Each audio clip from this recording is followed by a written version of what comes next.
السلام عليكم. تخيل معايا لو جيت غمضت عينك وأول ما فتحتها لقيت بيبان كتيرة جدا. كل باب من البيبان دي هو عبارة عن حلم في حياتك، والبيبان دي متقسمة، كل مجموعة بيبان هي مسؤولة عن حاجة معينة في حياتك، يعني ككارير أو كشغل في كذا باب. كل باب فيهم هو عن حلم من أحلام حياتك كشغلانة أنت عايز تشتغلها. باب مثلا من بيبان السفر، كل باب فيهم هو باب مسؤول عن الأماكن اللي أنت نفسك تسافرها. باب فيهم من بيبان الجواز، كل باب فيهم هو عن شخص أنت عايز تتجوزه. على كده بقى بيبان كتيرة جدا، أحلام كتيرة جدا، وكل باب هو طريق وصولك للحلم اللي انت بتحلم بيه ده. تقول لي يا سلام، اعملها لو تعرف، ده مفيش احسن من كده. اقول لك بس في شرط واحد انا نسيت اقول لك عليه. في كل بند من البنود، يعني مثلا في الشغل انت هتختار باب واحد بس، في الجواز انت هتختار باب واحد بس، في السفر انت هتختار باب واحد بس، في كل هدف من اهداف حياتك هتختار هدف واحد بس. وده الموضوع اللي انا هتكلم فيه النهارده، وهو وهم الاختيارات. لو فكرت هتلاقي ان احنا كجيل، او عموما العصر اللي احنا عايشين فيه ده، هو اكتر عصر البني ادمين اللي فيه واجهوا الكم الكبير قوي ده من الاختيارات بشكل يومي. انت يوميا بتتعرض لاختيارات كتيرة جدا في اي حاجة انت بتبقى عايز تعملها، ورغم كده احنا اكتر مجموعة بني ادمين تايهة، واكتر مجموعة بني ادمين هم مش عارفين هم عاوزين ايه. لو جيت سألت اي واحد في اي حتة قلت له انت نفسك تبقى ايه، نفسك تشتغل ايه، مش هتلاقي عنده اجابة صريحة للحاجة. انا نفسي اعمل كذا، او انا عايز اعمل كذا.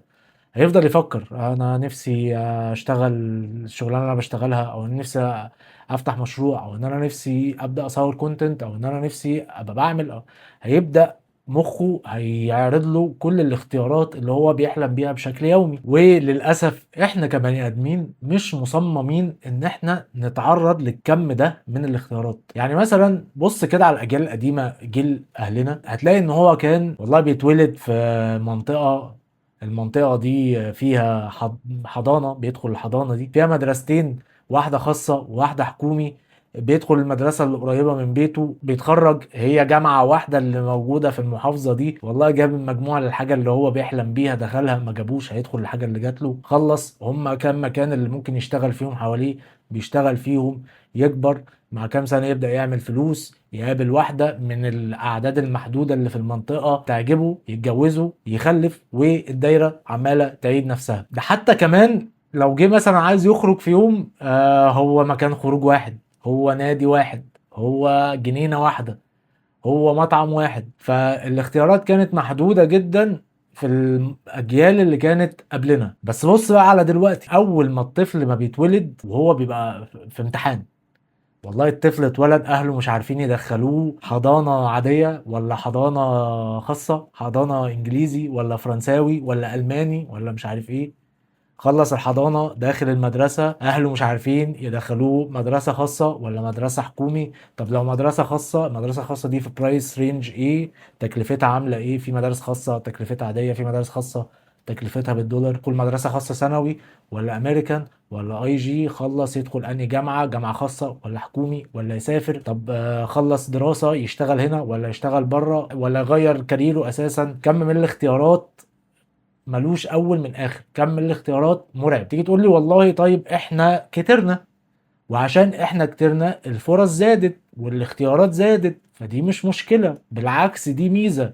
ازاي بتقول ان دي مشكلة؟ بالعكس، كل ما الاوبشنز اللي قدام البني ادم زادت، كل ما قدرته على اتخاذ القرار قلت. هو كمان هو مش هيبقى قادر ياخد القرار من كتر الاختيارات اللي قدامه، مش هيعرف يقرر. قيس على ده مثلا، تخيل ان انت في يوم في الشغل، انت مثلا عارف ان انت هتروح نفسك في اكله معينه، وانت مروح في الطريق هتطلب الاكله دي، بحيث ان انت اول ما توصل البيت تلاقي الدليفري وصل والاكل جه. بس وانت في الطريق مروح بتبص بالصدفه لقيت اعلان لمطعم تاني انت بتحبه عامل اوفر مثلا الست قطع مثلا ب 100 جنيه. فتقول ده اوفر حلو، طب انا هفكس للمطعم الاولاني وهطلب المطعم ده. جيت بتفتح الموبايل مثلا عشان تعمل اوردر، ظهر قدامك الابليكيشن بتاع الطلبات، فتحت لقيت عدد لا نهائي من المطاعم، عدد لا نهائي من العروض، مطاعم كتير جدا انت بتحبها، مش عارف تاكل ده ولا تاكل ده ولا تاكل ده. ودخلت في الحيرة بتاعة الاختيارات دي. فبدل ما انت كنت هتعمل الاوردر والاكل هيجي لك وهتاكل وكل ده في خلال نص ساعه، انت دخلت في حيره وما بقتش عارف تطلب ايه، لان انت مش عايز تفوت حاجه احلى ومش عايز تخسر وجبه احلى كان ممكن تاكلها. قيس على ده مثلا برضو في العلاقات، تلاقي شخص خايف ان هو يتجوز او يرتبط عشان خاطر دايما حاسس ان ممكن يكون فيه احسن ومش عايز يفوت فرصه ان الاحسن ده يروح عليه، فما بيبقاش عارف يلتزم مع حد او يرتبط مع حد مده طويله او يدخل في علاقه جد مع حد فيفضل طول حياته عايش لوحده. قيس على ده برضو في الشغل، الواحد ممكن يكون يبقى شغال شغلانه ايا كان الشغلانه دي بتدخله دخل كويس ولا لا، بس دايما مخه في حته تاني، دايما مخه في حاجه هو فاكر ان هي الحاجه دي ممكن تكون احسن. انا والله بشتغل الشغلانه دي من 9 ل 5 بس انا لو فتحت بيزنس بتاعي هيبقى احسن. والله انا بشتغل عندي بيزنس بس انا لو اشتغلت موظف في مكان هيبقى عندي استابيليتي اكتر واخر الشهر هيبقى عندي مرتب وهبقى مبسوط. شغال في مكان بس انا لو رحت المكان التاني هيبقى عندي فرصه احسن. ودايما داخل في وهم الاختيارات ده مسيطر على تفكيرك وانت مش عارف هل فعلا مخك الحاجه اللي بيهيئها لك دي حقيقيه ولا لا. فواحده من اكبر المشاكل اللي بتواجهنا في عصرنا او في ايامنا اللي احنا عايشينها حاليا هي وهم الاختيارات. اكبر مشكله بتواجهنا ان انت دايما حاسس ان في احسن، دايما ان فايتك حاجه احسن، من ابسط الحاجات من اول اكلك لحد شغلك وكاريرك وحياتك وعيلتك وكل الكلام ده، عشان انت خايف تختار شكل لحياه معين ونمط حياه معين عشان ما تخسرش اشكال حياه تانية، فما بتختارش اي حاجه. وخلي بالكوا ده اسلوب من الاساليب اللي الناس البياعين بيشتغلوا عليها او ايا كان نوع البيع، اللي هو اسمه الفومو، الفير اوف ميسنج اوت، ان انت تبقى خايف ان انت فايتك حاجه. يجي يبيع لك حاجه فيقول لك والله دي اخر قطعه او دي ليميتد اديشن او الاسعار هتزيد في خلال شهر او الحق الفرصه او الحق مش عارف ايه، مع ان انت ولا تلحق ولا فايتك اي حاجه وكل ده معمول بس عشان خاطر يبيع لك البيعه. طيب انا اقدر ازاي اواجه وهم الاختيارات اللي مسيطر على فكري ده؟ لقيت ان الموضوع ممكن تواجهه بثلاث طرق بسيطه جدا. اول طريقه وهي ان انت ما تقارنش. احنا عايشين كاننا كلنا عارضين حياتنا على مسارح، كلنا بنتفرج على بعضنا، مين عمل ايه، مين راح فين، مين سافر فين، مين كسب ايه، مين خسر ايه، دايما بتتفرج على انجازات الناس فانت بتقارن. مقارنتك دي بتوريك ان في حاجه احسن كان ممكن تعملها وانت ما عملتهاش لان غيرك عملها. تخيلت ان كان في حاجه احسن مع ان هو ممكن يكون اللي حصل الناحيه التانيه ده حاجه مش حقيقيه او حاجه فيك او حاجه متصوره بس عشان خاطر تلفت انتباه البني ادمين او يلم من وراها ريتش وفلوس. تاني نقطه هي نقطه فعلا بديهيه جدا وبسيطه جدا بس انا لما جيت بعملها بطبقها بتسهل عليا حاجات كتير قوي في حياتي، وهي الروتين. ان انت يبقى عندك روتين في يومك وروتين في حياتك، روتين من اول ما بتصحى لحد ما بتنام. هتاكل ايه الساعه كام، هتنزل شغلك الساعه كام، هترجع من شغلك الساعه كام، هتعمل ايه اول ما تدخل البيت لحد ما بتنام، تتمرن امتى، هتذاكر امتى، هتنزل امتى. كل ما قدرت تحط روتين ليومك كل ما قدرت تتملك من يومك، والاختيارات او الاوبشنز ما قدرتش تدخل تفكيرك وتسيطر عليك، او هتدخل بس هتبقى بأقل بكتير قوي من ان انت ما عندكش روتين، يعني ان انت عارف انت عايز ايه وازاي. تالت نقطة وهي نقطة برضو بديهية جدا وهي ان انت تحدد اولوياتك.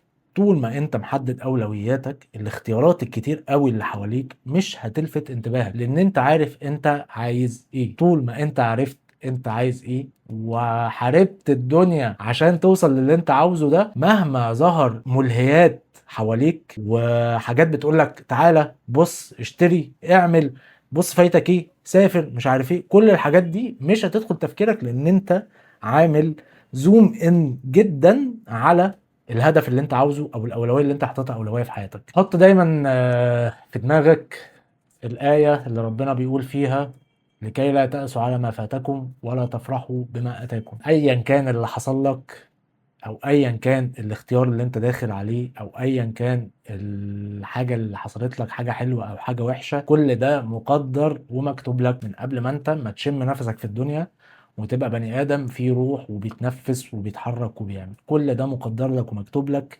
من قبل ما أنت ما تيجي الدنيا أساسا. والله اللي حصل لك ده خير، احمد ربنا وادعي ربنا ان هو يديم النعمه دي عليك. والله اللي حصل لك ده شر، احمد ربنا واسال ربنا ان هو يخفف عنك الم او تعب الحاجه الوحشه اللي حصلت لك. ولما تيجي تغمض بعد كده عينك وتفتحها وتلاقي الابواب كتير قوي قدامك، ما تفرحش بالاختيارات الكتيره دي عشان مش دايما كتره الاختيارات حاجه ميزه. عايزكم تقولوا لي رايكم في موضوع الاختيارات ده، هل شايفه حاجه حلوه ولا حاجه وحشه؟ والسلام عليكم ورحمه الله وبركاته.